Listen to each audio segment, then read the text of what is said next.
I tell patients I'd rather you be on nothing than a poor quality supplement, because we're getting arsenic and lead and mercury, and we're getting bacterias and fungal, and then that's no longer healthy. You'd be better off without it. So you've got to be careful. Hi, this is Tim Westbrook. Welcome to I Love Being Sober. We talk about life and recovery, mental health, biohacking, alternative therapies, and everything related to living a kick-ass sober life. So let's dig in. Donese, Yes. It's so good to see you. Good to see you, Trim, as always. I'm glad that you're here, and you were on my podcast a couple years. Actually, it was 2021. What? No way. I think. Are you sure it was it's been that 2021? long? I didn't look back at the notes. I can't even believe it. It was 2021, so it's been 4 years. Yeah. And I've been working with you for a while, and we're going to talk about quite a few things. And we're joined by Wayne. I was going to say, you better introduce Wayne. This is Wayne. He's yours, but I don't know. He may get to go home with me now. Yeah. Wayne. So welcome to the show. This is I Love Being Sober is the name of our podcast. This is the show that explores how to live an extraordinary life in recovery. I'm your host, Tim Westbrook, founder of Camelback Recovery. And today we're going to dive into a powerful topic, gut health, inflammation, and the body's ability to heal itself. Not long ago, I was struggling with serious digestive issues. SIBO, candida, yeast overgrowth. My gut was wrecked. And that's when I turned to today's guests, who helped me radically turn things around. She's not only a brilliant practitioner, she's on a mission to transform healthcare. Dr. Donese Worden is a renowned physician, researcher, and health advocate who's bridging the worlds of conventional and alternative medicine for over 2 decades. She's known for challenging outdated medical thinking and delivering real personalized care. She's a leading expert in metabolic therapies, mitochondrial health, and evidence-based natural healing. She speaks on global stages, advises health policy, and currently is launching a podcast tour with legendary motivational speaker Les Brown. Dr. Donese is the real deal. I'm honored to have her back on the show. Thank you, Tim. Now, I just have to say, when you said when you had gut health and you needed somebody to help you get better and you reached out to today's guest, yes, I thought it might have been Wayne. And here's why. Stress is a huge piece of our topic today. And studies show, we know that these companions right here that love us no matter what, no matter how bad of a day you had, Wayne may be some of your best medicine. Absolutely. Well, and I can tell you my gut issues really came to a head last year, 2024, when I was really had so much stress going on in my life. And that was really, that was like the pinnacle. And, we were talking about it before the show. I actually have had gut issues for a few years.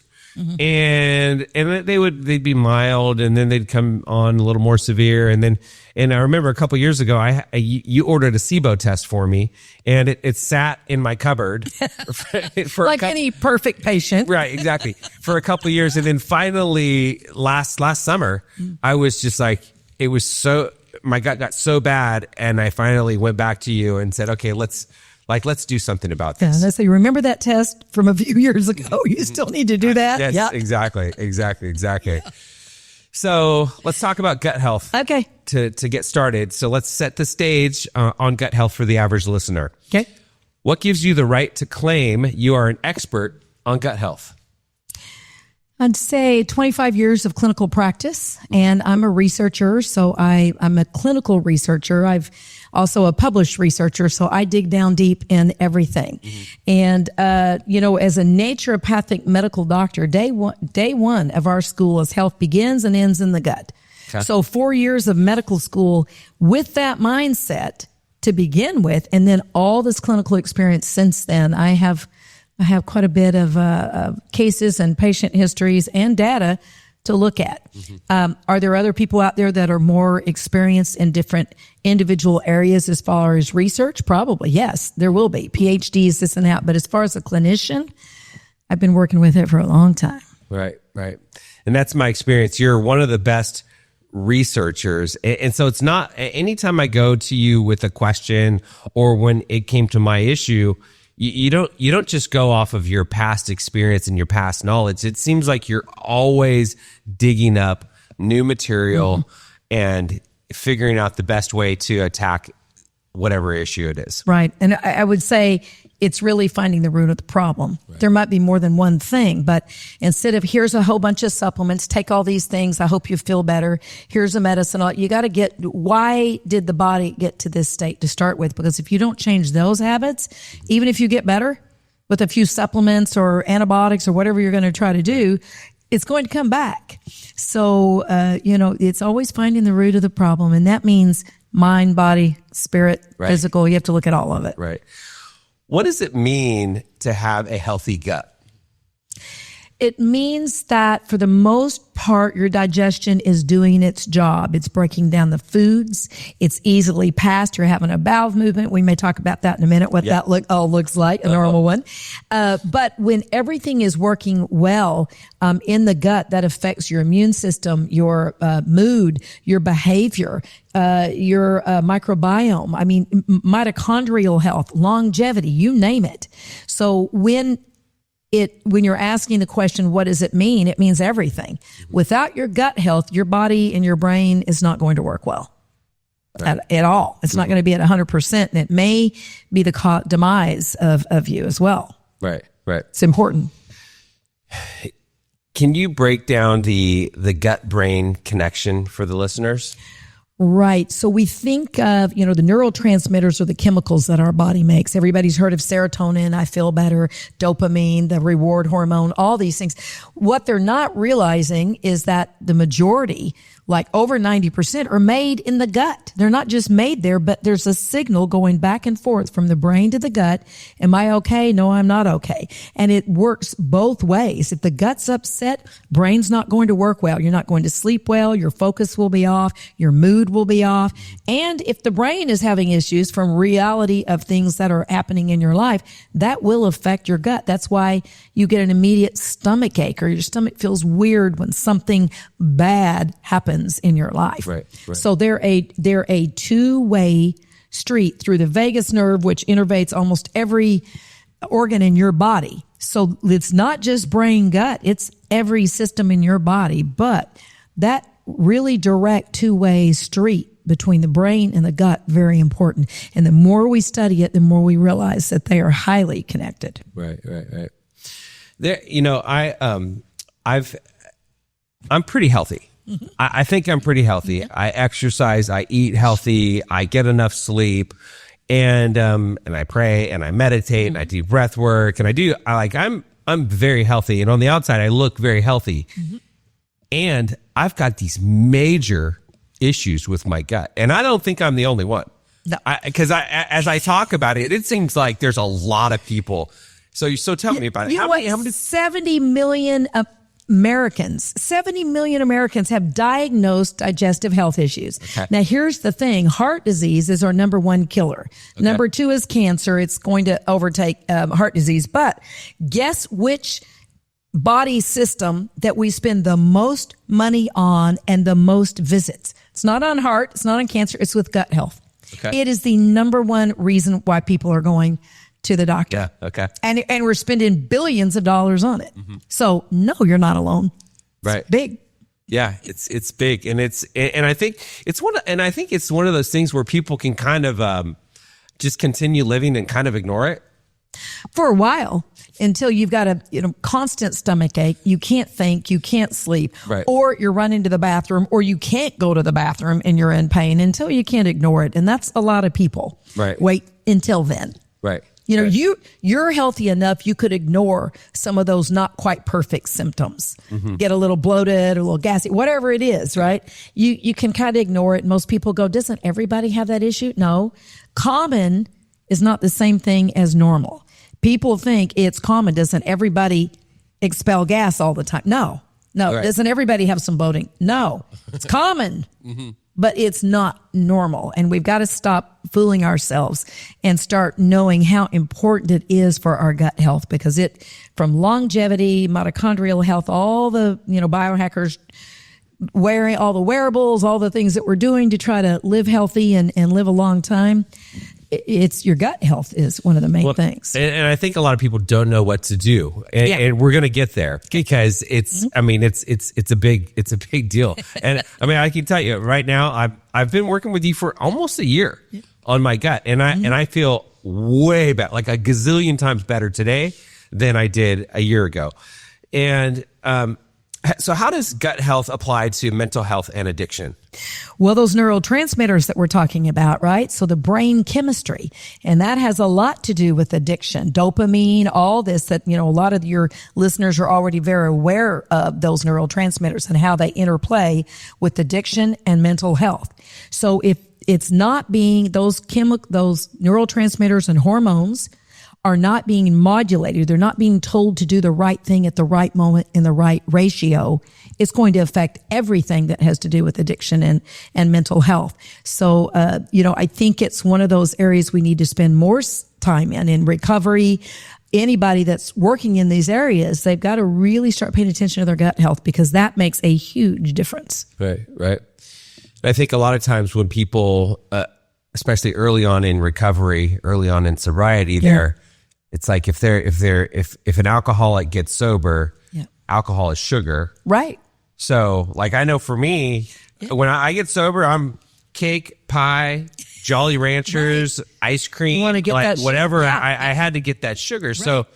So that was so it's like how are we making sure that we're eating the right foods and we're giving our bodies what they need. Right. So, part of that is going to be on the mental health side, the counseling of why are you, some of it is physical. You're craving the sugar because you were used to it from the alcohol. Mm-hmm. Now the body's blood sugar goes down and the body goes, I'm craving sugar. I need more. Something just happened. Right? Until it gets better. And there's ways to modulate that and help those clients be able to get better and make that trajectory easier after alcohol so they're not craving that sugar as much. There's ways to look at them individually and personalize a program to help them. But you've got to look at the emotional side of it too. Why were you craving the alcohol? And then it's probably the same reason why you're still craving some of the sugar. What are you missing in your life? Right. That you're craving some sweetness or some goodness. Right. So insulin resistance, all the things that we look at very deeply need to be looked at. And it really can help the recovery process be a lot easier if we're personalizing programs for people of what they're dealing with. What you do here at Camelback Recovery. I mean, what you're doing with your clients. Right. You got to look at all of it. Yep. So let's talk about my journey. Okay. My journey from gut chaos to recovery. Okay, so I came to you and I had a bunch of issues, and the first thing you said was, "Let's get you tested for SIBO. Let's get you tested for parasites. Let's get you, let's do a bunch of tests." So let's talk about what happened. Well, first off, why do you test first before making any other recommendations? I don't like guessing. I like to know what I'm treating because you could go down a whole lane, spend a lot of money, a lot of time on treatments, and it's not getting to the root of the problem. So the testing I need to talk to you for a while to know how much of it is stress. I need to talk to you for a while to know how much of it is your diet or your lack of exercise. Those are huge. Mm-hmm. But when it comes to the biochemistry of the body, I can't talk to you and ask you, do you have yeast? Well, I can. I can look at your tongue. I can look at a couple of other things, right? But the testing allows me to narrow down what on the physical level is going to need some help for you to be able to make the changes, behavioral changes that you need to make. So I don't like guessing. I never have and never will. I want more information is better. In the long run, it saves money and time. Yeah. You're a fact finder. I am very high on the Colby score for those of you who are wondering what we're talking about. Right. Well, it's not that as high as I would think. I'm only an 8. So I'm not stuck. It is high, but I'm not like a 2. Oh, well, okay. Yeah. Well, you want to get things done, right? I want to research it. Right. So, I like to understand what I'm dealing with, all the pieces instead of just one narrow piece. Okay, here's the physical side. Well, here's the mental side. Here's what's going on spiritually and not going on at all with a connection outside of themselves. I want to look at all those pieces at once. Then I've got a clearer picture of what to do and in what order do we need to do it. it's like you have to look at everything. It's not just the physical signs. It's That's right. mentally, emotionally, spiritually, physically. All of it. You got to look at all of it. You do. So I don't know if you remember when I came to you about a year ago. Do you remember can you walk us through the process? Well, you told me you were going to ask that. So remember, I had them print this out right here. And you asked me to share this. So it's okay. Yes. So we had done a comprehensive stool analysis a couple of times. We did one in 2024 in August, and then we repeated it in January. And, what I want to rule out is, are there any parasites that we need to deal with, right? And that's the big thing right now. Everybody says everybody's got parasites. That is not true. I worked with the leading parasitologist in the world, Dr. Omar Amin, and studied with him for 4 years. The CDC uses him. He's the guy.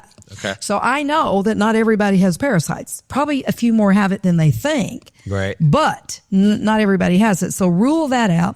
When he's looking at that, he's also telling me, is there mucus? Is there yeast? Is there, do you have particles in there that tells me you're not breaking it down? So he looks at this comprehensive stool analysis. Yes, you have to poop into a big hat or the saran wrap, the whole thing to look. But you can tell a lot by what's happening in the digestion by looking at that end result, right? All right, now, are you always going to have a stool analysis done? No. Okay. Sometimes when I talk to somebody, in your case, if you don't mind me sharing, I remember you said you had some bloating, and it wasn't just after meals. You just had these. It might have been worse after meals, but you had bloating. Bloating is a big red flag to rule out SIBO, which is small intestine bacterial overgrowth. Okay, that you will not find on a colonoscopy or an endoscopy. They can go in both ends. They can't get to the small intestine. Like that. The only way to test that is that breath test that you took, which I have here. So I want to look at that to see, do we have a small intestine bacterial overgrowth? That might be one thing, but you might also have a parasite. You might have yeast. You might not be breaking down your food. You may have food sensitivity that are keeping inflammation going in the gut. Right? You might have other things that we have to look at. So I don't run everybody by these tests. Okay. It's what you would have been telling me, Tim, what your symptoms were for me to go, all right, these are the tests that make sense for those symptoms. Right. Now, you mentioned colonoscopy. Yeah. I think it's recommended for people to get a colonoscopy before they're 45 or 50 or something like that. And what do you find out when you do a colonoscopy? Right. Why not? Why did you not recommend a colonoscopy? Well, colonoscopies, we know now, even though they keep everything sterile, there are bacteria that can grow on some of the tools that they use. So we were seeing infections and problems from the colonoscopy. So if it's not needed, I think not needed. But now you have to look at family history. If you have a colon cancer history in your family, probably better to do it younger. Here's the other thing. We are seeing more colon cancer cases in young people in 30 years. It used to be 50 and above. Now it's in 30 and 40-year-olds. We really believe it's lifestyle, environmental, stress, all the things that are happening in the younger, I'd say younger groups of 30 and 40. So we're seeing a lot more of that. So if you have symptoms that haven't been discovered, that we say, all right, let's run some tests. Oh, you got better with treatment? Okay, we're all right. But if you still have symptoms, if you have family history, I think you should do it earlier. If you don't, then you could start at the typical 50 years old. If you've got one or two in a row with nothing showing up, I don't know that it's worth repeating. Now, what are they going to see? They will see, are there any polyps, any growths in there? So they'll say, oh, we took them out. Oh, it's pre-cancer. Don't worry, it's not cancer. It's called pre-cancer. Okay. So I say, people say, oh, they said it was normal. I say, all right, great. Let me see the report. I look at the report and they maybe took out 3 or 4 polyps. And the patient heard nothing showing up. Well, something was showing up. And those polyps are there because there's inflammation. Something made those grow. And we need to pay attention to what made those grow. I want to hear, didn't see anything, colon looked healthy, nice and pink, everything's working well, no polyps. That's a normal colonoscopy. But people still think normal means I don't have cancer. There's a big difference. So it can show us what we call the gross pathology, what they see. They see something, they're going to snip it off, do a biopsy, snip it off, do a biopsy. Okay. They're not going to see at a microscopic level that you've got, a growth, or they're not necessarily going to see parasites. They're not going to see any of that. Mm-hmm. So you still need to do the tests that look at that microscopic level, not macro where we're just looking at the colon. Okay, gotcha. Okay, so I interrupted you. You were talking about... You? Yeah, you were talking about SIBO. Okay, about you. I heard you. I wanted to ask you about colonoscopy. I heard you mention it. That's all good. All good. So, no, in your case, we identified Candida and a common yeast. Now, we have bacteria and yeast all the time in our colons, right? We have it. You also had an overgrowth of bacteria. Normal bacilli. What does that mean? What do we normally find in what kind of bacteria in the? Well, E. coli, salmonella, it's all there. Mm-hmm. It's when it grows out into a larger amount than normal. Now you've got an infection. Mm-hmm. So you had an overgrowth of bacteria. You had mucus, which all that is the body just trying to coat itself because it's so inflamed. Mm-hmm. It creates mucus like we do when you have a cold. Right. That's just a sign of inflammation. But you didn't have undigested tissue. You didn't have squamous. You didn't have other things that made me more worried that I would have said, okay, I want you to go do a colonoscopy, right? But you did have Candida and you had dividing yeast. It was active. So you were feeding it with something. You're going to say, well, I don't eat sugar. I don't have alcohol.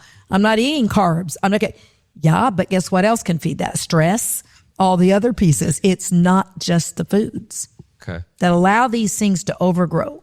Yeast, Candida, which is kind of a fungal type things, fungal spores and bacteria. So your garden, so to speak, was growing the wrong kind of things. Okay. It didn't have the right kind of worms in there. Mm-hmm. It would be the way to say it. Okay. Right?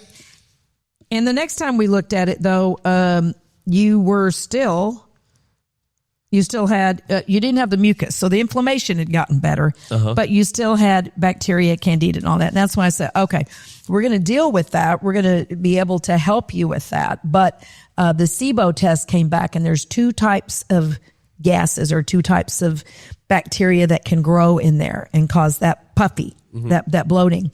Hydrogen and also methane. Hydrogen and methane, and you had a little bit of both. So what they do is after a meal or after a certain time, it's supposed to go up and down like normal. Yours went up faster than it should have. So we knew that you were producing methane gas and hydrogen. So you had both kinds of SIBO. And I remember when I got the test back, the test results back, you said, okay, here's the deal. You got, there's two kinds of SIBO. Yeah. You got both people. That's right. You got it bad. And I was like, oh, okay, that makes it. So why did I get it? Why did I get SIBO? Well, a lot of theory around that, right? Hypothesis. Some of it is those bacteria usually are easier to grow in the upper or the lower in the colon. They're easier to grow out in those gardens. That small intestine is pretty well protected, should be. But sometimes we don't have enough stomach acid to break things down, to break down some of those infections before it gets into the small intestine. So there's different ways that it can get in there. Now, sometimes a few will sneak in there, but if your immune system is in great shape, it's going to take care of it. So if stress is on board or all kinds of other things that can decrease the immune system, right? When the immune system is down and you get a little leak of those bacteria, they're going to populate in there. They're going to live there and say, I like it here. I'm going to stay. And that's for the whole colon, small intestine, stomach, all the way up to your esophagus. It's all about the microbiome. It's about what bugs are supposed to be where and what pH is supposed to be where. What happens is people get a little GERD, digestive, symptom coming up, and they're like, oh, I need to take an antacid. Over time, we know antacids can make things worse. They also have been linked to cancer, also been linked to osteoporosis, even in men, because it's blocking your absorption of your minerals that you need for healthy bones. So there's a lot of problems with that. But sometimes that is happening not because you have too much acid, because you don't have enough. So you're not breaking down the nutrition from your foods. You're allowing, one of the main causes of a stomach ulcer is H. pylori. That's a bacteria. What is one of the main causes of growing out H. pylori? Acid blockers. Okay. Because you're turning off the acid that would have been killing off some of that H. pylori, right? So it's kind of a vicious cycle. You have to know where you're at, and that's why some of this testing's needed. Okay. So I have SIBO, I have Candida, I have this yeast overgrowth, and bacterial overgrowth. So what's now? You made some recommendations. I don't know if you remember what those recommendations were, and we went on an antibiotic protocol. So let's talk about the protocol, what you had me do. And then also, you had me go on antibiotics, which, why antibiotics versus natural versus herbal supplements and so forth. We used to do pretty well with herbals. None of us ever want to do an antibiotic if we don't have to, because it destroys the mitochondria, which can cause cancer and everything else. A whole nother show on mitochondrial health, but we don't like antibiotics except when they really make sense and we don't have another way to get to it, right? So what we have found that the old way of us working on SIBO seems to not be working very well. And it's because the bugs have become resistant. You know how antibiotics are becoming where a lot of them don't work anymore. It's because the bugs have learned it and become resistant, and we're losing our antibiotics. But we're also losing some of these old ancient herbals that we've got because the bugs have figured those out, just like they figured out the antibiotic. And the reason why, and I still have some patients, I will try the natural way. We'll give it a shot. Let's see if their immune system or, I think that it's going to be worth it, or their pocketbook. They can do it because it's a long haul. It's going to take months, a lot of money. What I found that when we were doing that, it used to really work pretty well with these protocols. Then it kind of stopped working. It was maybe 1 or 2 people out of 10 that it might work. I said, this isn't working very well. So I called, being the researcher, I called these companies that do all these tests, and I said, what are you guys seeing? Because I know what I'm seeing clinically. It looks like we're not doing very well on the natural end anymore. And they go, yeah, you're right. It takes an antibiotic nowadays. And even then, sometimes the antibiotics don't work because it's become resistant to that. So you keep kind of having to change some things. In your case, it worked. The antibiotic worked. Yeah, but you put me on 2 different antibiotics. Because and you rotated. I rotated every 10 days. That's right. And after 3 months, I think it was gone. Yeah. Well, you pretty much know if you're not bloating, that's a good sign. I mean, you can spend the money and retest, but if you're not having the bloating, then we can say, at least we've knocked it down enough where maybe your immune system will take care of it from there, right? We'll be able to do its job. So, that's that new protocol. And the reason why we had to do 2 antibiotics is because those bugs are smart. They have found a way to be resistant to antibiotics and the natural treatments for SIBO. Yeah, I have a friend who I ended up not going with. She ended up going to another naturopath. And her naturopath went the herbal supplement route. And here we are 9 months later, and she's still dealing with it. It's not, and I get it.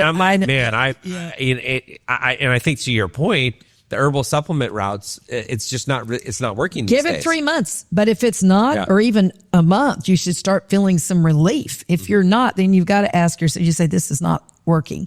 And longer is not. And I know that naturopath will say, well, let's work on the microbiome. Let's work on the garden. We'll do probiotics. We'll repopulate. We'll do all these things. And that's correct thinking. You got to change the terrain, or else all this stuff's just going to keep coming back. You still have to fix the garden. But sometimes you got to kill off the bad stuff out of the garden. You got to get your army involved, kill off the bad guys. So you now work on the garden. Sometimes we want to work on the garden and hope that the body will fix it or be able to get rid of the bad guys. Sometimes it's too many in the army.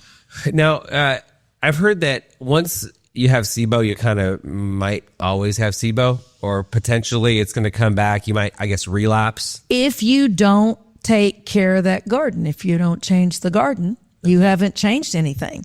So it's a matter of time for it probably to come back.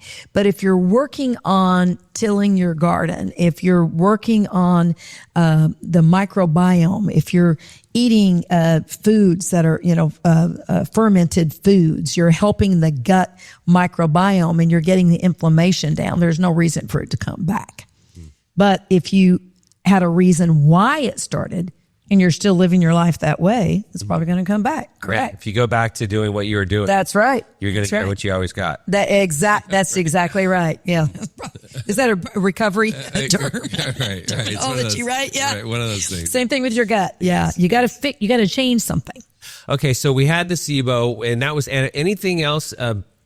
What else you did did we the SIBO, with the antibiotics, you've got to be replacing the the good bugs at the same time. Okay. So that would have been in your timing. I'd say if you take this antibiotic, then 4 hours later, you got to take this probiotic, put the good bugs back in. Okay. If you do the good bugs at the same time as killing off all the bugs, good and bad, then you're not replacing them. So that's why the protocol involved certain probiotics, certain bugs that we know are going to be killed by those particular antibiotics. So now I'm using certain strains of probiotic, put those back in there so we won't have as much damage from the antibiotic. I also I don't have your chart in front of me, but usually I'll talk about NAC as well, N-acetylcysteine. Mm-hmm. That protects the mitochondria from the antibiotic. So at the same time, I'm trying to protect your mitochondria, trying to put back in and repopulate your garden. When I say your garden, when you're born, you have a thumbprint that doesn't change, right? Your microbiome that you're born with, it is a thumbprint. Okay. The only thing that really changes that is if you have multiple antibiotics close together, then your thumbprint's going to change. Otherwise, that thumbprint is you. It is your microbiome. So, we're learning more every day about this, which is fascinating. And the more we learn, the more we're going to be working on the mitochondria inside the cell, that little powerhouse. And we'll be working on the biome of your skin, of your gut, of your eyes. Every cell will be working at that level. And then I think we're going to have some really good medicine at that point. And maybe we won't have to rely on antibiotics, which we're not going to have them for too much longer. I mean, for years, epidemiologists have been saying, quit prescribing antibiotics unless it's your last resort because you're making the bugs become resistant. Well, it's already happened. Many of the bugs are resistant now. So you also had me change my diet. You had me decrease my carbs and increase protein and increase fat. I don't know if necessarily. Mainly I needed to decrease my sugar, my carbs. That's right. And the carbs, just because it was a sugar thing. Right. And even foods that if you have the yeast overgrowth like you did and you had the candida, anything that grows in the ground, it's more likely to have some fungal in it. And coffees a lot of times have mycotoxins or fungal in them, making sure that you're not putting these things in every day. So for a while, you've got to watch what foods you're eating. There's an anti-candida diet, which is low sugar, low carb, right? And anything that grows in the ground, be careful of. And then you can start eating those foods again after the body has healed it up. You add them back in a little at a time. Right. To see how you do. And if you eat something and it starts causing you a problem again, then you got to say, do I have a food sensitivity to that? Is that something causing inflammation, or is my body not ready for the hit yet? Okay. Yeah. I ended up going on kind of a keto diet. Low carb. Yeah. And it seemed to work. Yeah. Yeah. You're a perfect candidate because you exercise extremely hard. Right. And keto, when you're in ketosis, those ketones are really good energy. That's your favorite fuel for your brain and your mitochondria. It's a great way. So when you switch from using sugar as your fuel into fat, that is a really good, not just a fat burner, people that want to lose weight. It's really not how we use it in cancer world or anything else. We're using it as the best fuel that you can get. So that will always be, you don't have to be in a strict ketogenic diet, but a low carb, because we know your body likes to grow out yeast and candida. We know that. It's just likes it. Maybe it was your thumbprint, mom or dad or something. But we know that you'll be more likely to have an issue if you start eating a lot of carbs and sugar again. Yeah. It seems like a lot of people have candida. Is it true that a lot of people have candida, more people than... Yeah. And it's like really hard to get rid of, and some people don't ever get rid of it? No, you can get rid of candida. Okay. Yeah, you got to starve it out. Don't feed it what it doesn't need. I'll tell you one of the simple things, and this is very funny, is oil of oregano is great. It's been around for a long time. Oil of oregano is a great little natural anti-fungal. and anti-candida. Don't feed it. Get on the right kind of diet to not feed it. And then just oil of oregano alone can be very, very helpful. And garlic, allicin, that's in there. So there are some natural things that can work really well. But my father was in his home. He's 91 and golfs and does everything that all this stuff. He's extremely healthy. He started having some breathing problems. So I didn't know if it was cardiovascular. I took him to the hospital. Nobody could figure out. And then I remembered, oh yeah, I took him out of his house. He's living with me because there was mold that I found behind a picture, right? Right. And sure enough, I said, get infectious disease in here. Let's see that. You guys aren't finding anything. Heart, lung, you're not finding anything. There's a reason why he's got an issue going on here. And it was an exposure to mold. We found the 2 molds and knew what had been found in the house. We were in the middle of fixing it up. Here in Arizona? Oh yeah. Arizona is one of the worst places. Really? If you have a leak anywhere in your house, very likely to grow out 2 of these really bad molds, Stachy and penicillinase, and then there's aspergillus. They grow very easily in Arizona. We think, we're not mold. Yeah, because it's so dry here. I thought we didn't have. You would think that. We have a lot of mold. Anytime, if you have a leak in your house, you've got to get on that right away. Ozone, you got a remediation company. But anyway, it's funny. They said, you got to go see infectious disease when you get out of the hospital. I'm like, well, I already know what to do, but I was already doing it. But we went anyway. And you know what the infectious disease doctor, the specialist said? What? Oil of oregano. And I said, boy, I like you already. So he knew. The antifungals would be hard on the liver. It might not work. He knew the medicines had some restriction in how they could work. So oil of oregano for anybody that has those issues. Okay, so that's the recommendation. Yeah, that is a recommendation. Yeah. They got to be careful if they're on medicines. Make sure, we got to say that in here because there are some medications that it could interrupt or interfere with. So got to talk to their doctor. But for most people, oil of oregano is a good one. Okay. Great. Well, that's enough of my journey, which I appreciate that. Hopefully that helps something out there. And let's move on to, let's see here, poop. Let's talk about poop. Okay. I remember one of the things that you said, you gave a talk at Genius Network and you said that people should look at their poop every single day. So let's talk about it. What should it look like? How often should you go? Yeah. Tell me about, first of all, it should be almost every day. If you skip a day, it could be you went through something stressful, the body shut down because the body says, do I need to run from a bear and survive, or do I need to have bowel movement? It's going to choose to survive and it's going to shut it down. So if you've been under stress and you don't go, then that's understandable because, but a normal bowel movement, right? For the most part, elbow to wrist, about that long, about as big around in the middle as your wrist. Okay.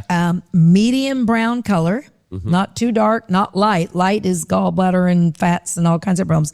Medium brown color. It really shouldn't smell bad. That means you've broken down your food really well, and it should be easily passed. Okay. So you're not having to strain or push. That's a beautiful, wonderful bowel movement. And what's funny is a lot of women will go, what? I've never had, and men will go, yeah. Okay. I got that. Yeah, that's my normal. And women are like, what? Right. What?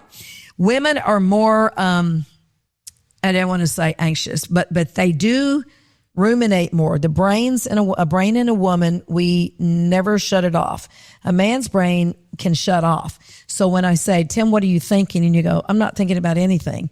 And then your girlfriend gets mad at you because what do you mean you're not thinking about anything? You can turn your brain off. Okay. Except for a little bit in the back, just for vision. You can literally turn it off. Women cannot. It's always wiring and firing both sides of the brain. Men do one side at a time. You're more, as far as brain, being able to keep things a little bit under control. Men have a little bit easier. So I think that's part of this brain-gut connection we're talking about. Okay. Women have more trouble with digestion than men, and making a fully formed, nice bowel movement is harder for the most part for women. And how much of it is, it's not the diet, because men and women sometimes eat the same. They're in the same families. It's this processing of never being able to just, I'm not thinking about anything. I'm just relaxing. Yeah. It's got to be like the mental, emotional. It is. And when women travel, you ask any woman when they travel, they'll tell you they get constipated. Pretty much. It's just part of it because they're the ones that are packing, making sure it looks right. Did I remember everything? You know, for the most part, men are just going, let me throw some stuff in the suitcase. I'll be okay. Right. Women have everything's got to match and all those kinds of things. So a lot more self-induced stress over travel. And we haven't elucidated all of that, but I will tell you, after this many years in practice and thousands of patients, that's just common. That is well known. Women travel, they get constipated, and men generally have a better time in producing a normal bowel than a woman does. And how often should someone have a bowel? You know, what I want to hear when somebody comes in or I look at their intake and they say, every morning I get up and I have my coffee, or before I have my coffee, about every morning I have my nice bowel movement. It's nice, it's formed, it's soft, it's easily passed, and I'm done for the day. I'm like, hallelujah, amen. Good. Let's move on to what are the other things why you're here, right? When I hear that, I say, I've got a much easier job getting this person better. Wow. Okay. So again, not to make everybody stress out if you don't go every day, but for the most part, yes, some people might have 2 bowel movements. It's half the size of that. But within a day, let's get that amount out. Sometimes your bowel is kind of, you were born with it kind of tortuous. That means it's kind of like, it is anyway, but sometimes it's harder for people to physically or mechanically make that size of a bowel movement. But, but so there's things that aren't, you don't have to change for that. What should someone do if they don't have regular, if they don't have healthy bowel movements, healthy poop, if they're constipated, if they have diarrhea, what should someone do? You know the answer, right? You got to go to the doctor that can look at this, find out the root of the problem, what's causing it, fix that, and then get back to a normal bowel movement. Or people will say, I've never had that my whole life. And I say, have you been constipated your entire life, even as a kid? Tummy aches? Yes. And then my first test that I do is food sensitivities. You're eating probably the same food you did as a child now. Something's causing inflammation. And sometimes they stop eating those foods and the constipation goes away. Yeah. So it's finding the root of the problem, right? And just working with a practitioner that really works in gut health is important.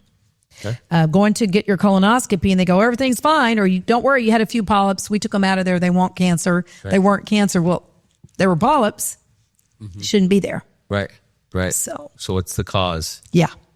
Always what's the cause. Just like in addiction and recovery.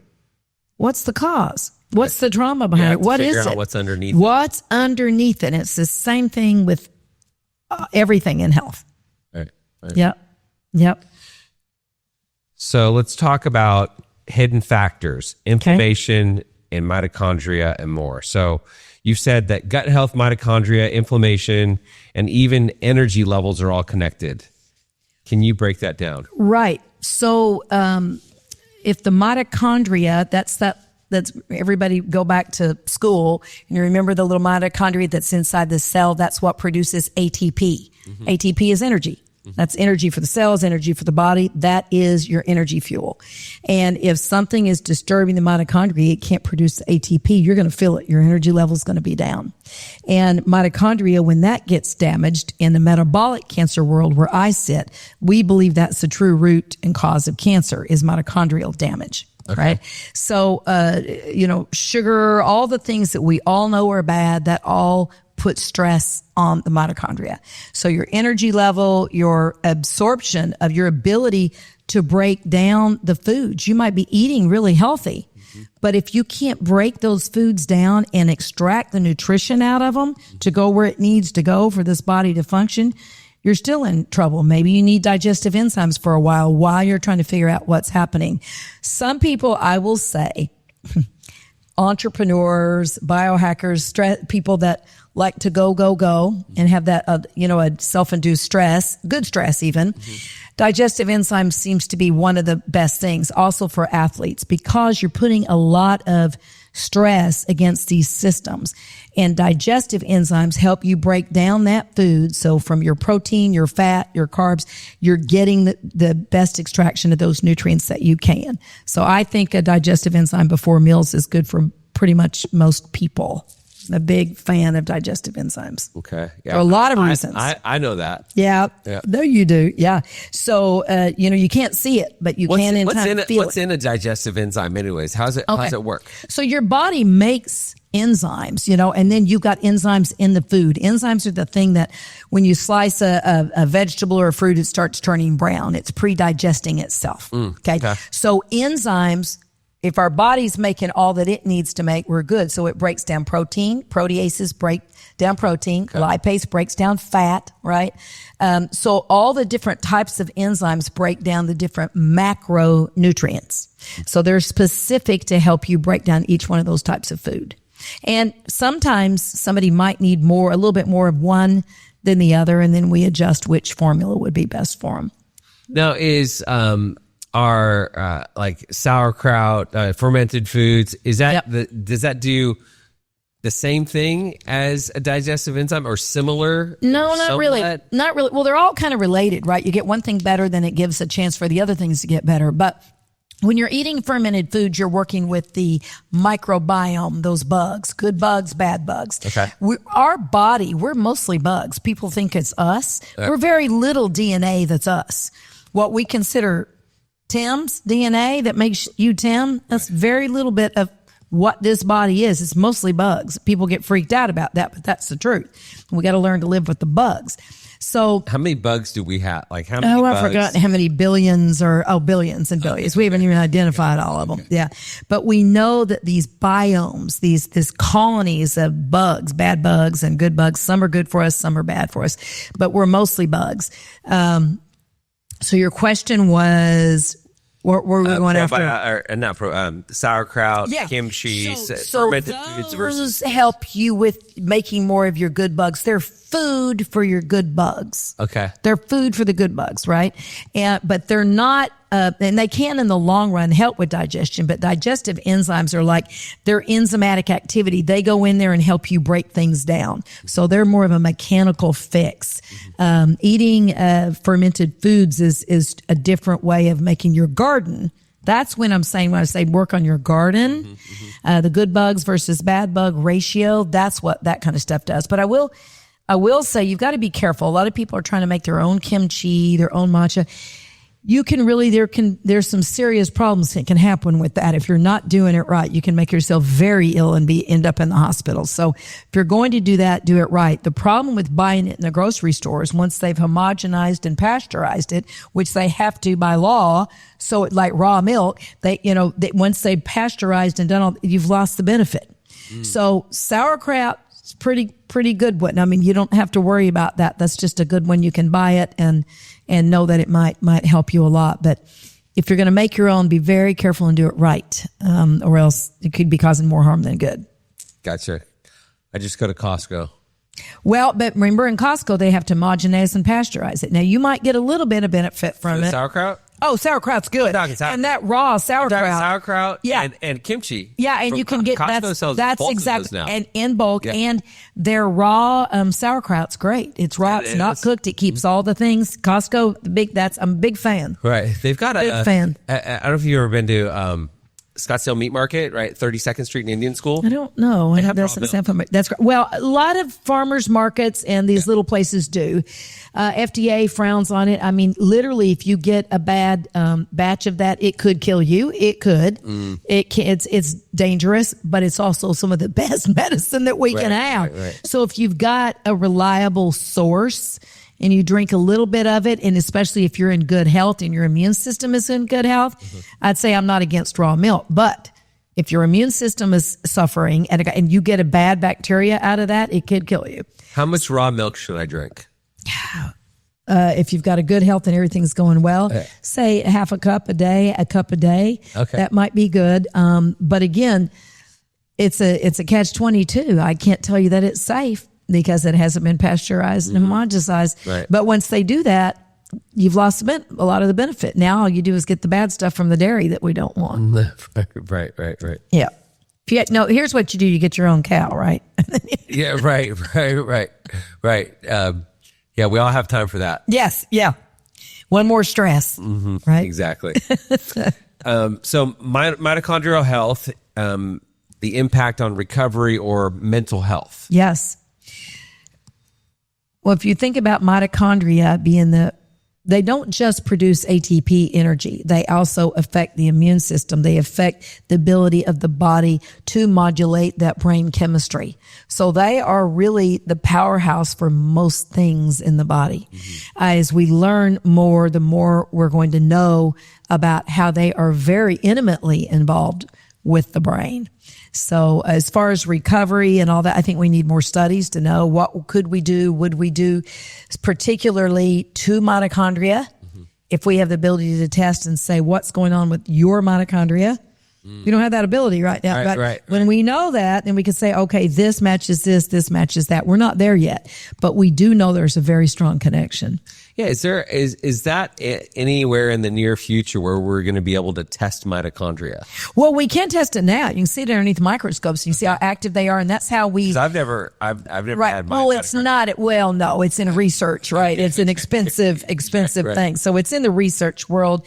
We've been doing that. Dr. Robert Elliott was one of the top researchers in the country, and actually in the world, and he was one of my mentors years ago. So we were looking under microscopes at mitochondria at that time and putting things in there in the medium to see what happened to the mitochondria when we did it, including music, because we knew we could see changes with frequency from different things. So there's a lot that we have to learn, but we know they are sensitive to the environment around them. And that means everything: light, sound, touch, bad bugs, good bugs, all of it. So stress. we've got a lot. We've got a lot Toxic to learn. Conversations. Exactly. It's like surrounding yourself in a positive environment around positive people. It's like, imagine that. I feel a lot better. Of course.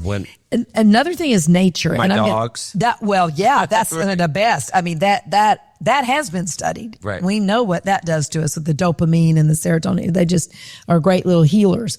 But the other thing is nature. You know, we talk about forest bathing and nature walking and all that. But I'm almost to the end of it, a fascinating book right now. It's called The Light Eaters. Okay. The Light Eaters. It's about plants. Okay. Now, the botany world, the botanical world, botany world, they're kind of a fight between them right now. They don't want to say they're like humans, but there's other groups that say they can hear, they can smell, they feel taste, they can hear, they can talk to one another, they communicate through. We do know this, that the chemicals that they do with each other, which I can't wait for the studies to see what happens to us, right? They produce chemicals that travel across from one tree to another one far away to say, hey, guess what? I've got predators. You better start making some chemicals. Really? Oh, it's fascinating. But think about, we all kind of came from this plant world and all. Right. But what it's teaching us is the intelligence of plants, whatever we want to call that. But they act a lot like we do. They have a lot of the same capabilities. Now, they eat light, we eat food. Mm-hmm. But otherwise, we're pretty similar. And so that's why I really think we do need to spend more time outdoors, not just vitamin D for sunlight and the immune system, but getting out there in nature with those trees and with the grass and these plants. They have a lot of wisdom there. And reading this book was just another reminder of the importance of getting out there and not just taking your 10,000 steps on the cement in the city. Mm-hmm, mm-hmm, mm-hmm. You'd be better off with 2,000. Now it's 7,000, by the way. The new study says we only need 7,000 steps, not 10. It's going to constantly change. Yeah, that's new. But I would say, what if it was 5,000 in the nature? It's like my Garmin says I reached my goal. I'm at 3,300 steps, and it says, I'm like, how's that my goal? Right. Well, you have to tell it your goal. Oh. Like I had 10,000 on mine. It's supposed to. Yeah, it's like it has a different goal every day. Yeah. It could be 7,500. It could be 10,000. It could be 15,000 steps. Exactly. And I always hit my goal, but it seems like the goal is different every day. Yeah, you got to up the goal. I know on different monitors or different ways, even just on your phones, there's different, like Pacer and other ones that just look at how many steps. But I would say, what if less steps? If you say I don't have time to drive to get to what if 3,000 steps in would be better than 10,000 steps on the concrete? And I think we're going to get there. My feeling is the more we know, and that book is fascinating. Everybody should read it. It may just be me being a nerd. The Light Eaters. The Light Eaters. The Light Eaters. It's by a scientist and a researcher. It sure went all over the world. There are plants that mimic other plants. They actually disguise themselves where they look just like the plant next to it. You wouldn't think that a different plant would be able to grow leaves and look just like the plant next to it. It's amazing. They're smart. They're smart. And I think we should be around them more often. Yeah. Well, I'll tell you what, I did. I spent a week up in Flagstaff. Perfect. Yep. And I was out in nature, bike riding, and it was so beautiful. And I'm just like, I felt so good. And the place we stayed at this little Airbnb. It was on about a 10 or 12,000 square foot lot. And a nice outdoor. We were looking at a field. That's right. And I felt like we were in nature. That's right. Well, and the energy exchange, which we know between people, we know that our brains will entrain and sync into the same rhythm. Our heart will as we sit here in time. I believe we do the same thing with plants. And so what if you're with good people that you love being around and you're surrounded by nature and everything is on a frequency? And this is not the woo frequency. This is real measurable frequencies. And the chemistry between what they have and we have, the more we're learning about plants, they are smart and amazing. I think that's perfect. You want to say, what's the best healing? Maybe it's going to your Flagstaff spot with somebody you enjoy. Hiking mountain really, trees. That's right. And going on a enjoy hike out in the woods. That's right. That's right. That's right. Or just sitting. And people who can't hike, just get out in nature and sunlight. I think it's some of the best healing we've got. One last question on the mitochondria. Yep. What's the easiest way for somebody to start supporting their mitochondrial health?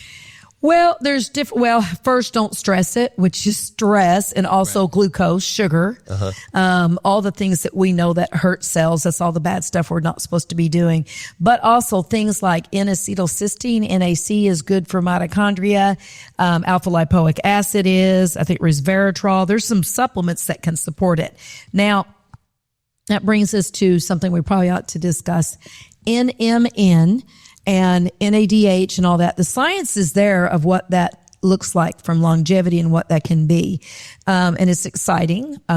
But in my world of cancer is that we're concerned, and we already can see, and you know the mechanism of how that goes through, that it may actually support cancer growth as well. So until we know more, I'm not in favor of everybody taking those supplements. In fact, one of those companies called me a president, one of the companies the other day to do some research for them. And they said, and I said, do you believe that everybody should be on this? I can't say it, but, on, NADH and all that. And I said, what about cancer patients? Oh, no, well, they shouldn't be on that. I said, don't you agree that most of us have cancer cells all the time?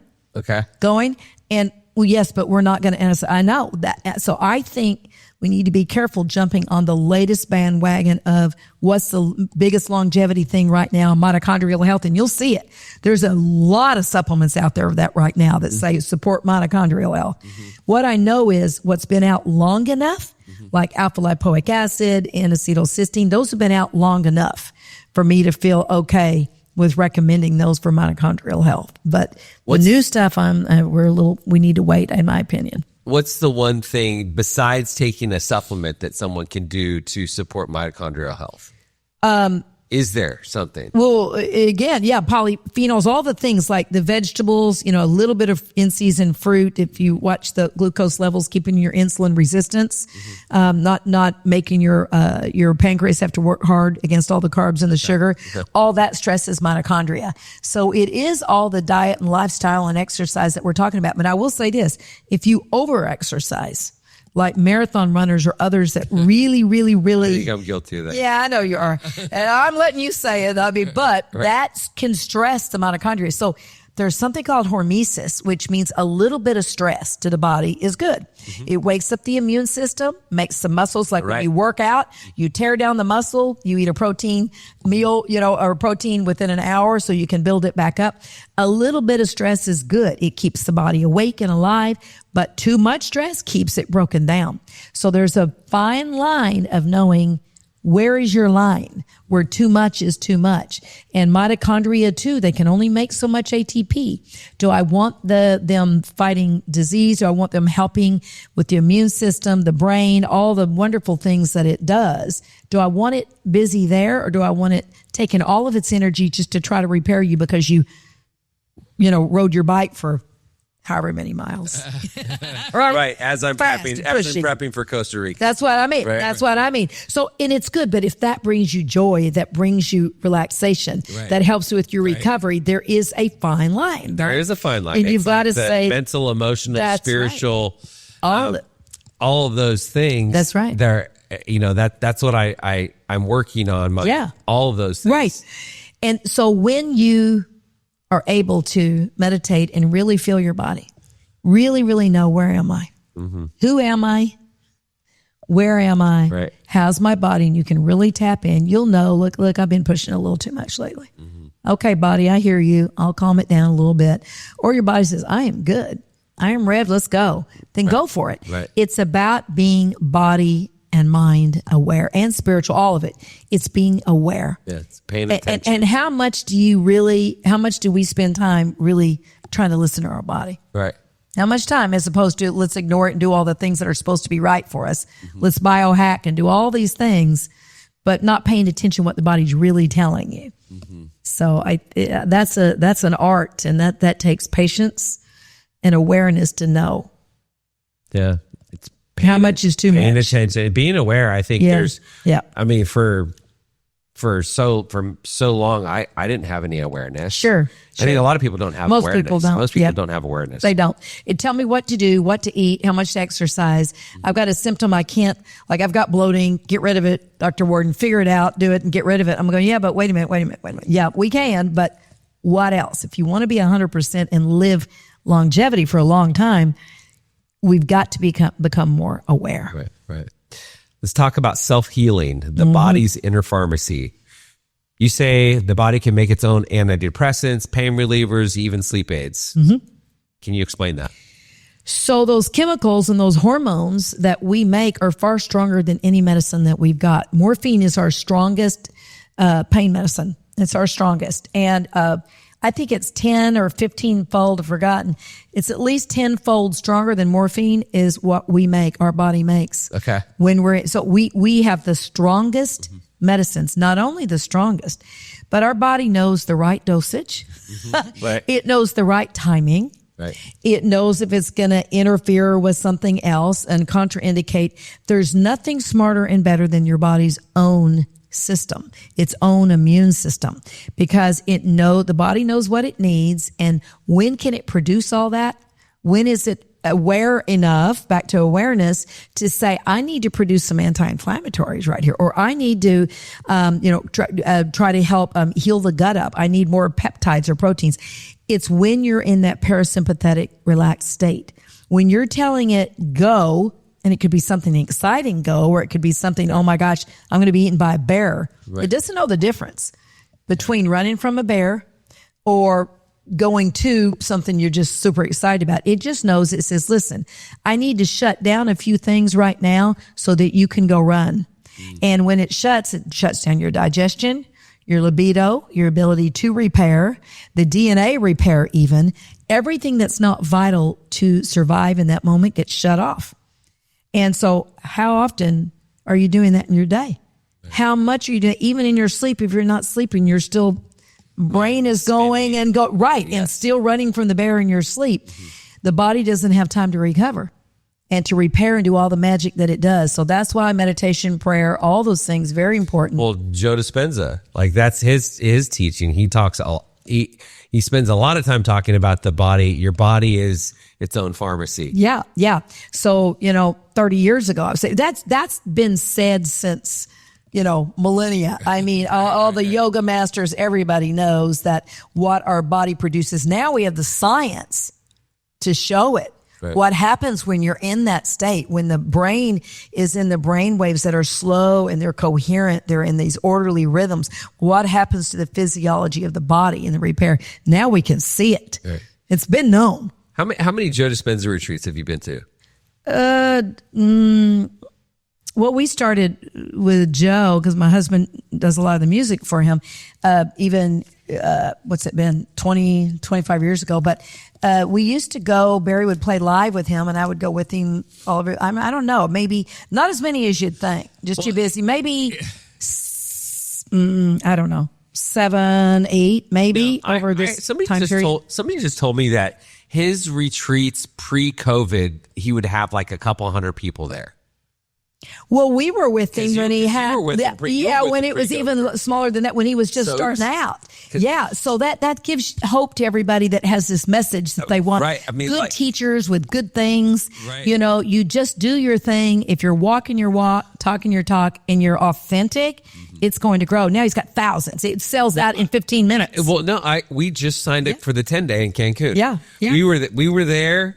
Like ready to sign up when registration opened. That's right. And the application or the registration was like 12 pages. Yeah. And you had to like, yes, no, you had to answer all these questions. So you had to do it correctly. And so we're frantically trying to, we're stressed out.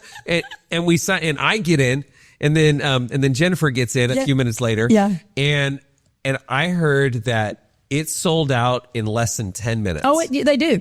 All over the world. And they had 10,000 people on the wait list by the end of the first day. So here's the thing. People are searching.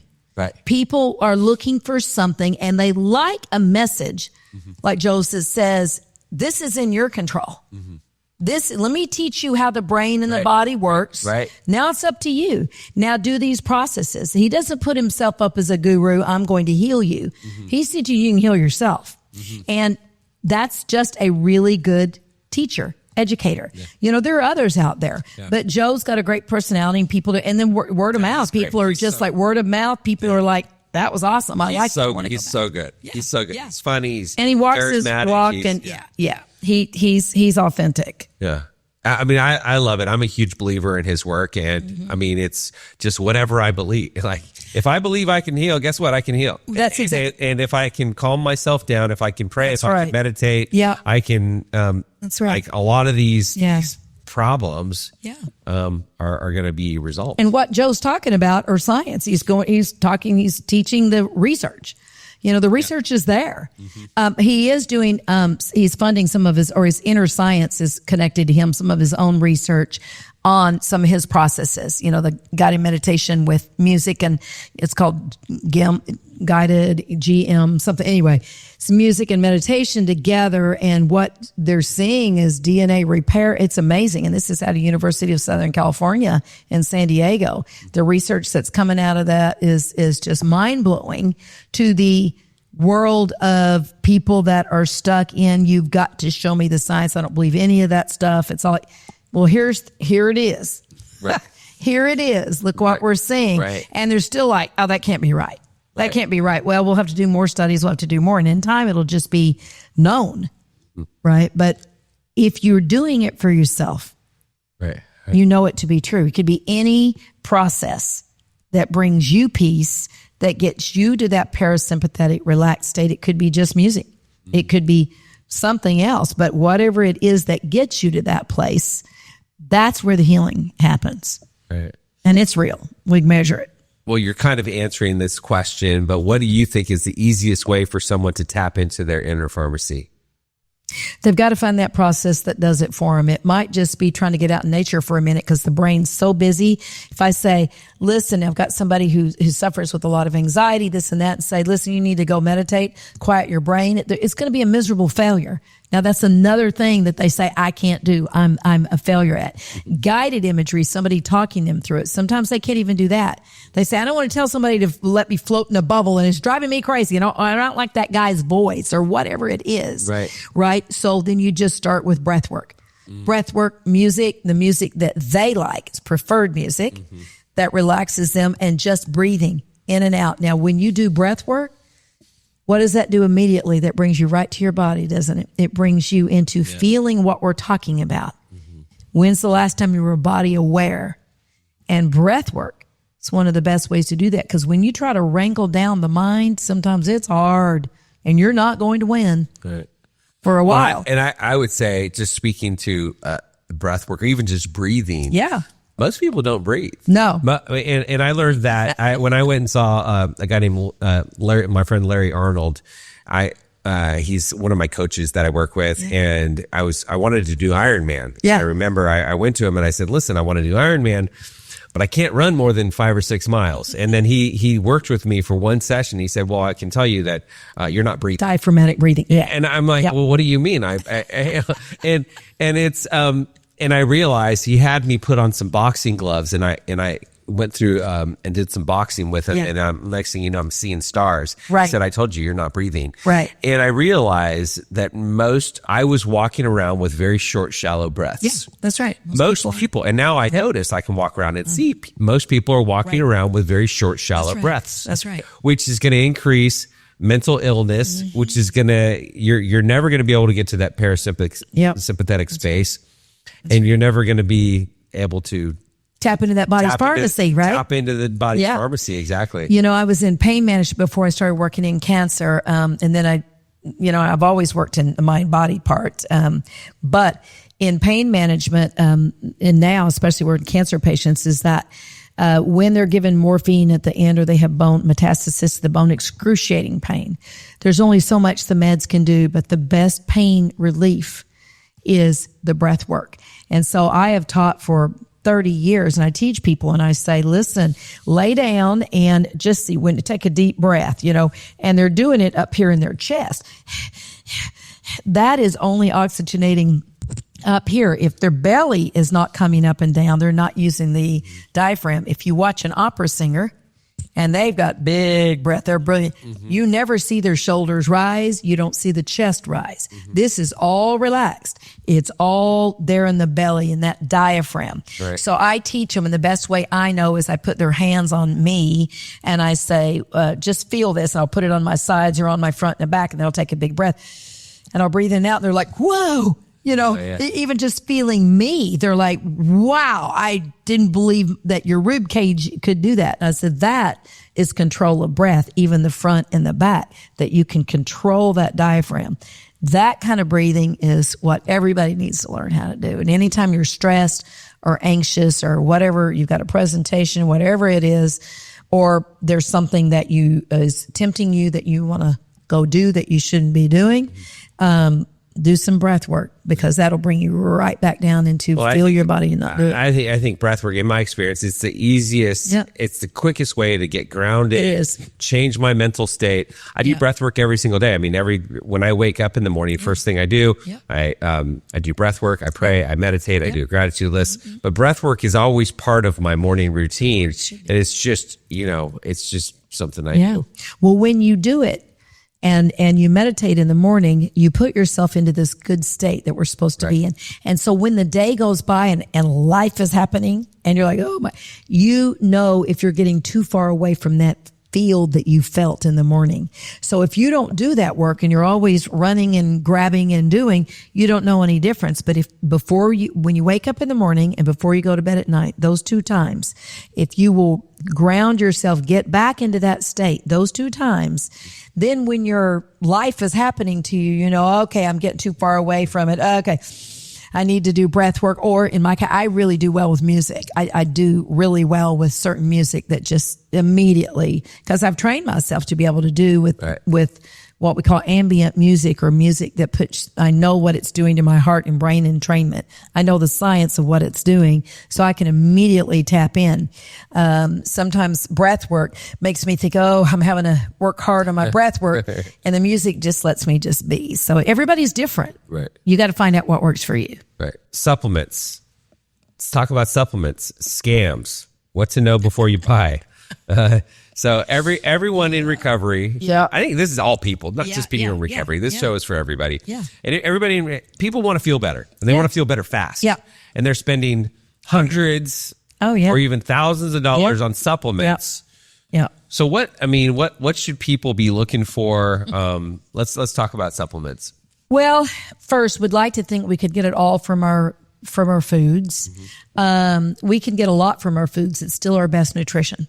It's the best. Right. But sometimes it's not enough or not the right amount. And so if you're working with somebody who uses supplements, has been trained in it. Now, we'll say a regular, traditional, conventional medical doctor, they've either had zero classes in nutrition, especially supplements, but even just nutrition, or they've had one basic class. So you've got to go outside of that. You got to work with somebody who's an expert that knows. And I think that we've got to be careful with functional medicine and other things that we did thousands and thousands and thousands of dollars in testing.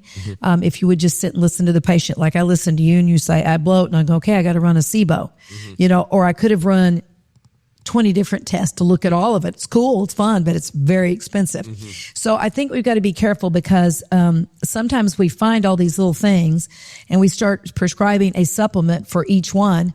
Now you're on 30 supplements, 40 supplements more instead of, can I find one thing that covers 3 areas? More is not better. Now there's a time and a place, and I've got to have a reason to have somebody on a supplement. So if you called me and you say, why am I on this? I look back to my chart and tell you exactly why I have you on that. Not just, here, take this, I hope you feel better. So that's the first step. More is not better, and which ones do you really need? What are you not getting in your diet? Or you need extra because you like to ride your bike and do things that are extreme. So you need extra support, right? Right. So what are the things that, and if we're looking at longevity, what are the things that might help you on that?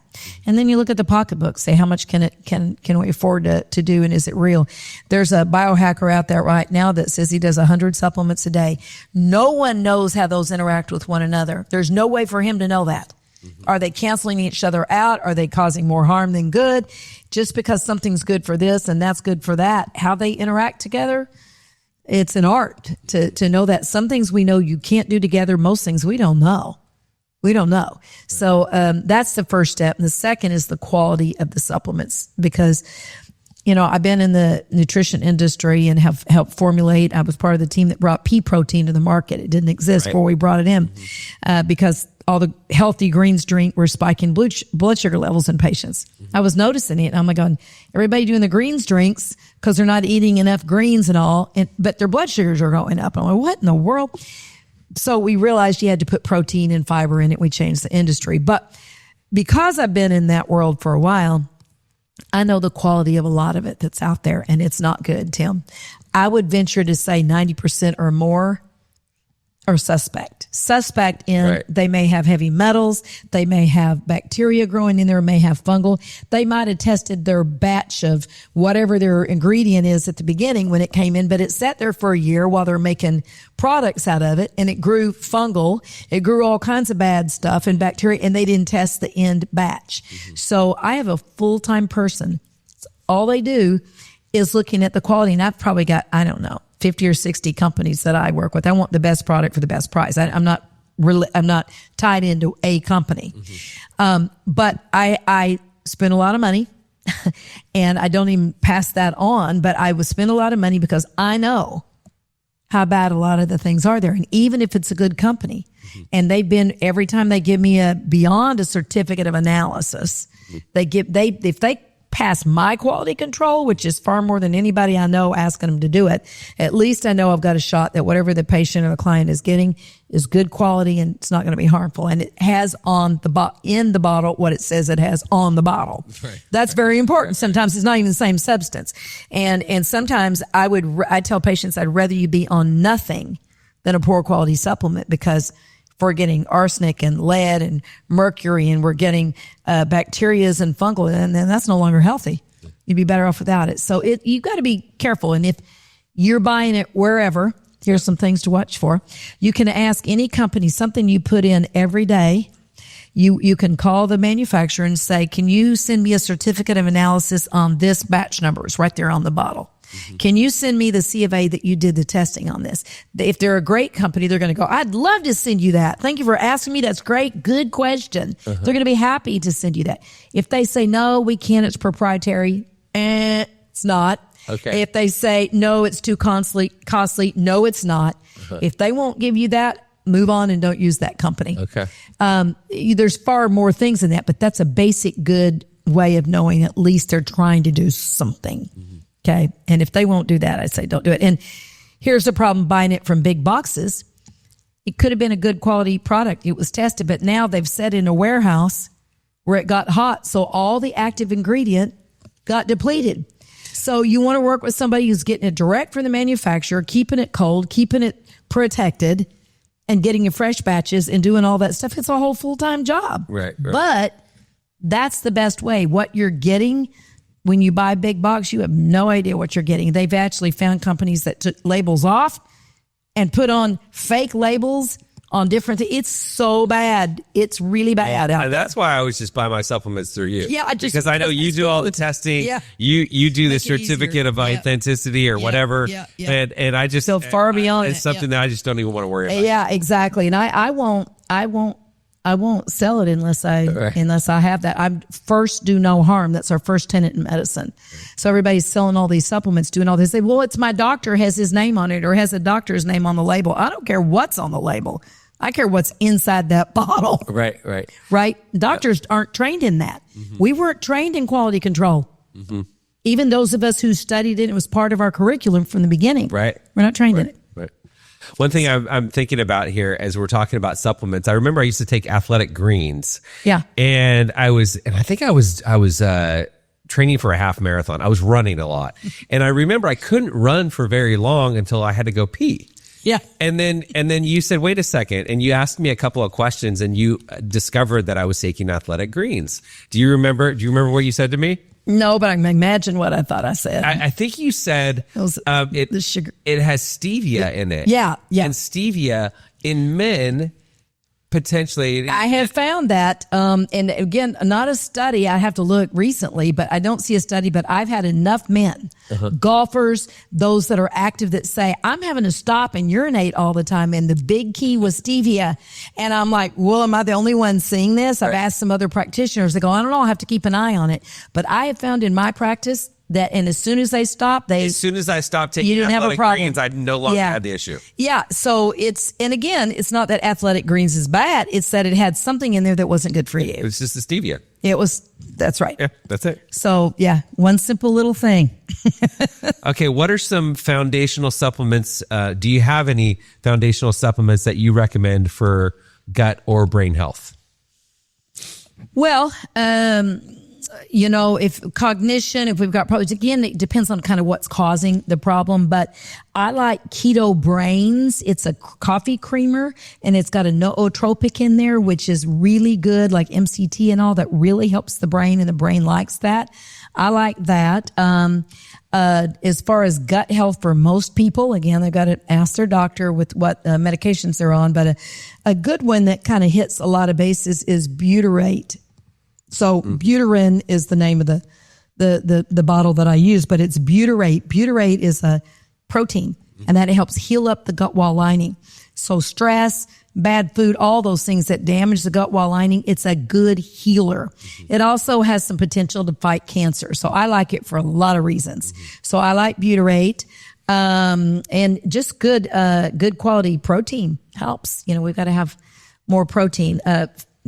Fish oil is great for the brain. Let's see, what are my other favorites? I like resveratrol for a lot of reasons, brain and gut, antioxidant, mitochondria.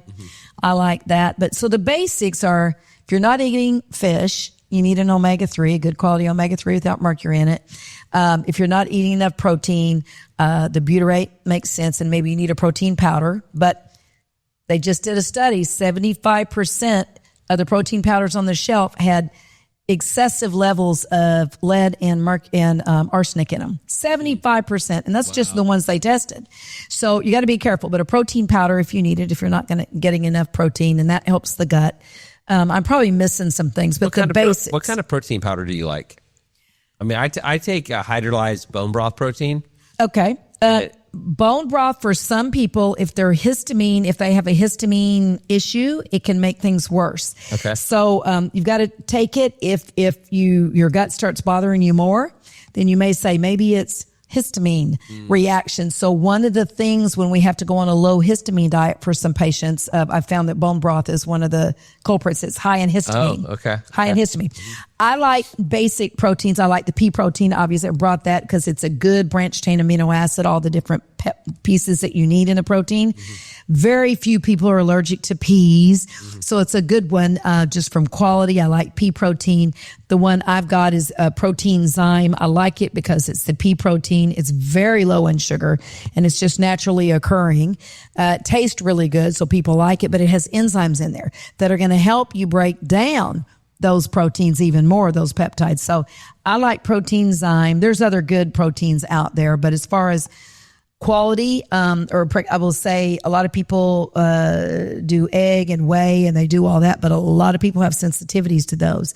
So if you haven't done a food sensitivity test to know that you're not having an inflammatory reaction to those, probably shouldn't be doing those every day. Okay. So it's individual. What's the best? I tell you what, pea protein is probably a really good bet because very few people have a pea. I think out of thousands of tests that I've done, I've had one or two people that were actually had a reaction to pea. If someone's trying to build muscle, is pea protein going to do the trick? It's got a good branched chain amino acid in it. It does. And so that's where everybody goes, you need whey protein. It's got more in this and that. That's not necessarily true. Okay. There are different, if you don't have a problem with it, then I'm okay with it.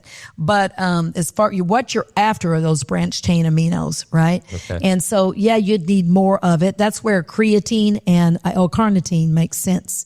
So creatine, L-carnitine, very good to do after you work out and even when you're not. Those we're learning more and more about, and that will help gut and brain as well, secondarily in brain. But for muscle recovery, those are important ones. Creatine? And L-carnitine. Like there's more and more people that are talking about creatine these days. Yeah. And even like 5 grams a day of or more. Yeah. Okay. Or more. But you got to start slow because it might bother your gut till it gets used to it. So start low and slow and work up. But the more research that's coming out, both on L-carnitine and creatine, they're looking great. They're looking great. So, especially as we age, we need more, we lose muscle and we lose balance. And that muscle is very important as we age. Yeah. Why does creatine help? It helps rebuild the muscle. It's getting those. It's one of the feeders that's going to help give it what it needs to have you so you don't get muscle atrophy. And be the way to say it. There's a whole chemistry behind there, but I don't think your listeners are going to want to hear it. But it's been the studies are clear and they're looking better and better. Right. Most researchers in this world of longevity and athletics and the Department of Defense and the NASA and the Navy SEALs, all that, L-carnitine and creatinine both look good. I do a little bit. I just trade them off. L-carnitine. I've never taken L-carnitine before. Think of it like creatine. Is you buy it like powder? Creatine? Powder? Yeah, you can do it in powder. They come in capsules, but everybody's getting capsule fatigue. Who wants to do that? There's no flavor to it. Just throw it in water if you want or a shake. But I just trade off between the two because they're a little different, but they're both kind of accomplishing the same thing. Okay. Yeah, and as we learn more, I may switch one over the other, but right now they're both looking good. Okay. What about MCT oil? Yeah. Sometimes, as Dave Asprey says, if you take too much MCT oil, you'll get disaster pants. You can. So what? Well, why does that happen? Well, then I would say, why are you getting that? Why can't you do it? And so that's back to gallbladder, liver. Okay. So if the gallbladder cannot break down that fat, then you need to start looking at liver and gallbladder. So you should be able to do a pretty good amount of MCT oil and not have a problem. If you do, then we need to look deeper why. We don't want to go super, super high, but our cancer patients, we've got them on high doses of MCT oil. Okay. Right. And we make sure their guts are good. Gastrointestinal system, which includes the liver and the gallbladder in there. That's all working, then we're okay. Now there's two different, so Bulletproof makes two different kinds of MCT oils. One's like, I don't know, $10 and one's like $20. Yeah. And I was actually going to ask you this before. Yeah. Is it just marketing, or is one of them really, it's supposedly the more expensive one is better for your brain, for brain health? Well, they're a little different in the molecular makeup of how they're doing it. Okay. The science is there, but it's still a little bit weak. Okay. So if you're not having to use it for a medical condition like for cancer and this or that, it probably won't matter. Okay. Yeah, get the less expensive one. They are different. Okay. And the more expensive one might be a little bit better, but we don't. As far as I can see so far, I don't see enough to make it worth double the amount. Right. Okay. And okay. Dave doesn't own Bulletproof anymore. He's part of it. He's got his own. He's got Danger. Danger. Yeah. Danger coffee. Yeah. Okay. So, let's see here. Your approach, root cause medicine and naturopathic care. We've already kind of talked about this. Okay. Action steps. Where do you begin if you're struggling? Someone listening right now might be bloated, tired, foggy, and desperate. What's their first step? Get the testing. Go back to your regular doctor under insurance. Ask them if you're bloating, ask them to do a SIBO test, right? If you've got other stuff, they're probably not going to do a great job. Go get a colonoscopy to make sure it's not something serious. And once you get your colonoscopy and you've done a SIBO, the stool analysis that they do, I don't think are really worth doing that much. Then you're going to have to get into a specialist, somebody outside of conventional care that really, really looks at gut health from this microbiome look, the things that we've been talking about today. Get to somebody who understands gut health and can really help you find the root of the problem. But start with your insurance and see. Right. Maybe. When I remember when I talked to you, you said that we need to test for parasites, and you had a specific. I mean, I had a concierge doctor. He's a naturopath and a medical doctor. And I saw him in like 2017, 18, and he ordered a stool test for me. They didn't find anything, but now after talking with you, what I learned from you is that sometimes you got to make sure that whoever's doing the testing is reputable, is good, because it's not easy to find a parasite. Am I saying that correctly? Well, no, what I will say is, so when I mentioned a minute ago, Dr. Omar Amin and the way he tests for it, the way that we test in America for parasites is it was his system. Okay. He found a better system where he could identify more. And they said, no, CDC and everybody says, no, we're not going to change the system. And he goes, he went all the way to the Supreme Court. And he lost. So he goes down, crosses the border into Mexico to read it the correct way. So he finds parasites when nobody else does. That's why when I think we've got a parasite, that's who I trust. If he says no parasite, there's no parasite. If I see from other testing, basic labs, sometimes they can catch a parasite. They can. Sometimes they come back and say no parasite. And I go, well, a negative is not a negative to me, but a positive, great. Let's try your insurance, see if we can find it under that. But if it's a negative, doesn't mean negative, and then I'm probably still going to want them to do a different type of test from somebody that I trust, because he named a lot of the parasites. Their names came from him. He's that guy. Okay. So that's who I use, and I know what extent he goes to find it. Okay, wearables, biofeedback. What about the tech side? Wearables, trackers, biofeedback tools. Are they helping? Are they hurting? What are your thoughts? Both. and the reason, if you are motivated to get up, or you're motivated to do better with your sleep, turn off the phone, get the room dark and all that, because you know that your sleep's been on your wearables telling you your sleep's been crappy for a few days, and you know why.